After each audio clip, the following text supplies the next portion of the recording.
México! ¡Viva México! ¡Viva México! Buenos días, presidente. Nancy Flores, de la revista Contralínea. Presidente, bueno, aprovechando que está aquí el licenciado Pablo Gómez, preguntar sobre los expresidentes. Usted ha dicho aquí que pues solo se les investigaría si la sociedad así lo decidía. 6.5 millones de personas votamos en esa consulta popular porque sí se les enjuiciara o se les investigara a los expresidentes. En el caso de la Unidad de Inteligencia Financiera, pues es un área técnica donde recibe estas alertas del sistema financiero y estas alertas tienen que ver con operaciones sospechosas, preocupantes o relevantes. En ese sentido, preguntar si han recibido alertas del sistema financiero de esta naturaleza por estas personas políticamente expuestas que son los expresidentes. Siguen siendo personas políticamente expuestas por el cargo que ocuparon en algún momento. Y me interesa mucho, por ejemplo, el caso de Salinas de Gortari. El licenciado Pablo Gómez, como usted, presidente, investigaron a profundidad la llamada partida secreta que en su momento representó pues un hoyo financiero a la hacienda pública, a la hacienda mexicana, por todo lo que se robaron. Pero también en el caso de Ernesto Zedillo, en el caso también de Vicente Fox y en el caso de Felipe Calderón, si han recibido estas alertas de parte del sistema financiero y si se les está dando seguimiento, como hasta ahora se hizo, bueno, primero con el caso de Enrique Peña Nieto, que ya fue denunciado. Nos decía hace un momento el licenciado Pablo Gómez que no se había denunciado a Felipe Calderón, pero sí reiterar esta pregunta, si se está dando seguimiento a estas personas políticamente expuestas por alertas que haya presentado el sistema financiero y también si hay algún seguimiento hacia el exsecretario de Hacienda, Luis Videgaray. ¿Ven?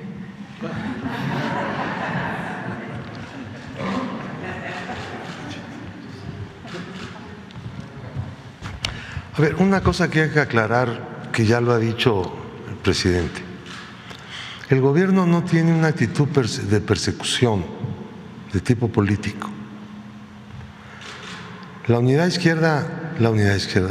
inteligencia financiera es un instrumento gubernamental. Aplica la política del gobierno, no anda en el aire, no existe en el éter. Por eso no hay una política de persecución por motivos justamente políticos. Los reportes que el Sistema Financiero Nacional le da a la Unidad de Inteligencia Financiera en relación con las personas expuestas políticamente son de todos los días y de a todas horas, porque hay un catálogo de actividades que el banco inmediatamente lo capta y lo reporta, está obligado por la ley.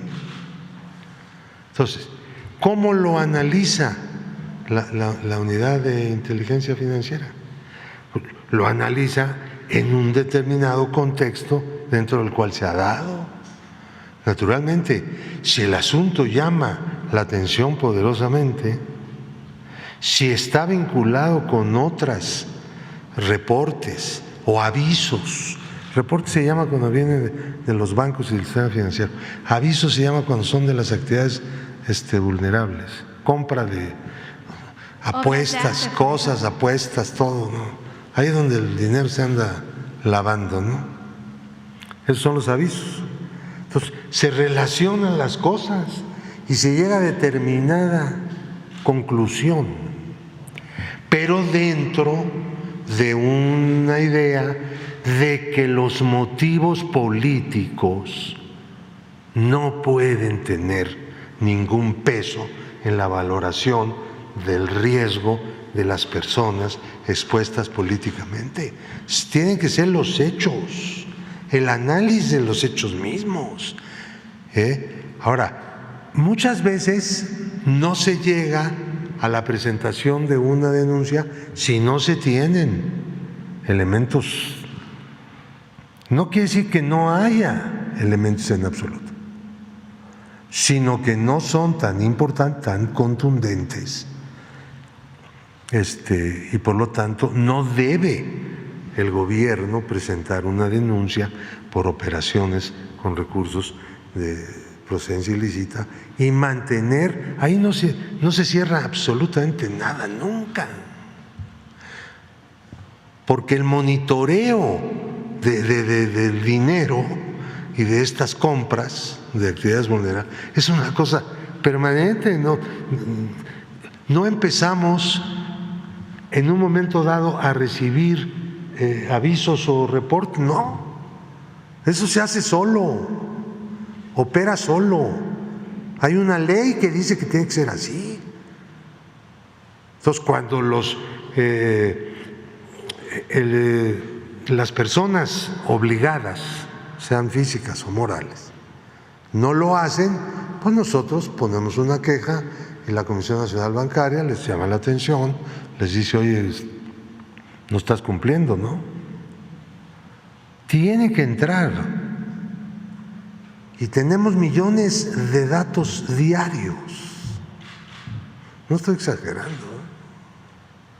Ahora, hay una serie de otras cosas que no se refieren a personas expuestas políticamente, que se refieren a cualquier ciudadano, el que sea, pero que realiza una serie de operaciones infrecuentes, sospechosas, inexplicables, etcétera, ¿no?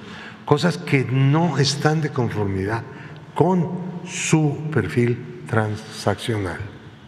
Los bancos están obligados a dar la comunicación.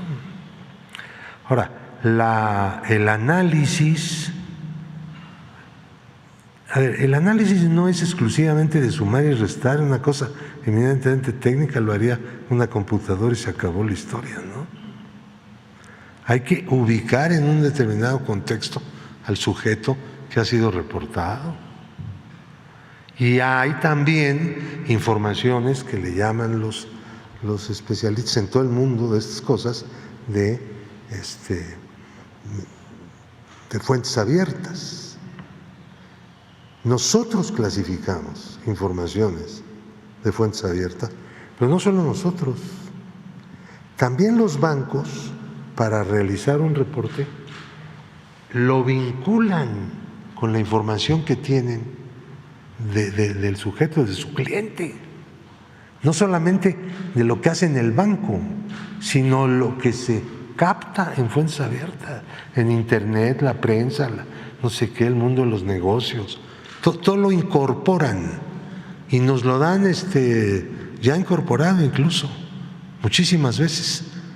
Claro, nosotros hacemos en relación con eso nuestro propio trabajo, ¿no? O sea, no dependemos de nadie en cuanto a esto, a lo que viene de fuentes abiertas, pero sí a lo que viene de cuentas, de movimientos. Cuando la unidad de inteligencia financiera dice, hubo este movimiento de pesos y centavos, el día tal, de tal a tal lugar, está diciendo lo que es exacto, lo que es real, con la única excepción de que el banco se haya equivocado y haya mandado, en lugar de pesos, en lugar de libras eran pesos. Bueno, ahí sí ya. Por eso hay que usar también un criterio valorativo, decir, oye, ¿estás seguro, banco, que me estás informando bien?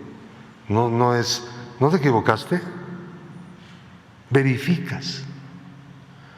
Y ya el banco pues, te tiene que responder, ¿no? O por decir una institución de valores, ¿no? Los fondos, todas esas cosas, pues, muchas veces hay errores. Si te percatas de que puede haber algún error, es mejor preguntar para no errar, ¿ok? Y es así como se trabaja. No voy a hablar de cómo se hacía antes, pero ya tengo muchos reportes. Pero bueno, Lo dejamos. Entonces se podría entender que sí ha habido reportes y avisos de estas personas políticamente expuestas que le he preguntado y que ustedes sí le han dado seguimiento. Todos los días tenemos reportes y avisos de personas expuestas políticamente, todos los días. Es inevitable eso. Simplemente si uno de ellos o una de ellas hace una operación inusual, lo reporto. Y en su caso, si encuentran en este cruce de información, si encuentran elementos que pudieran representar operaciones de recursos de procedencia ilícita, ¿lo denunciarían? No solo lo denunciaríamos, eso lo hemos hecho ya. Primero hacemos algo, tomar la decisión de abrir un caso para poder entrar lo más a fondo que se pueda en el análisis. Si como consecuencia del análisis se ve que hay indicios de que pueda haber operaciones con recursos de procedencia ilícita, tenemos que ir a la Procuraduría, perdón, a la Fiscalía. Ya me quedé en el siglo pasado. Entonces, la unidad de inteligencia financiera no decide eso en función más que del caso, no de quién es la persona. Porque si a esas fuéramos… No, yo entiendo nada más, porque sería de interés que explicaras si existe partida secreta. ¿Tú cómo conoces algo de eso? A ver, porque esa fue una pregunta. Es que el presidente era uno de mis lectores más asiduos en esta materia. Yo escribí un libro que se llama Los gastos secretos del presidente, que es una investigación no solo histórica, sino en cuenta pública, con números. ¿Qué hacían los presidentes? No solo era la partida secreta el problema, que era un problemón. Por la capacidad del presidente, tenía una bolsa de dinero que podía hacer lo que quería, dársela a quien fuera o llevársela a su casa, y nadie se podía meter en eso. Sino que había, todo el ramo 23 estaba lleno de gastos discrecionales. Allá había nóminas enteras de líderes, de políticos, se repartía. Miren, uno de las raíces del Estado corrupto en México fue el establecimiento de los gastos discrecionales del presidente de la República. Y es una de las cosas que apuntaló el presidencialismo, cómo se gestó después de que los militares dejaron el poder. Yo no digo que no había corrupción antes, pero no había una forma de gobernar que se basa en gran medida en la corrupción. Ese es el concepto de Estado corrupto. Y una de las principales instituciones originales del Estado corrupto fueron los gastos discrecionales del presidente. Fíjense, la Constitución decía no habrá más partidas secretas que las que se aprueben para eso, que serán ejercidas por los secretarios de Estado con la firma del presidente. El primer jefe, Venustiano Carranza, planteó esa redacción para evitar el relajo que había de partidas secretas por todos lados en el presupuesto. Y entonces le quiso meter un límite y no se dio cuenta, no alcanzó a percibir que eso iba a resultar peor, porque iba a convertir la partida secreta en un instrumento exclusivo del presidente, con el cual el presidente se da la gran bolsa y repartía lo que le daba la gana. Bueno, no era esa la solución que planteó Venustiano Carranza, y se demostró pues ya con el tiempo, pero la cosa creció mucho más, insisto. era todo el ramo 23. Eran unas cantidades impresionantes.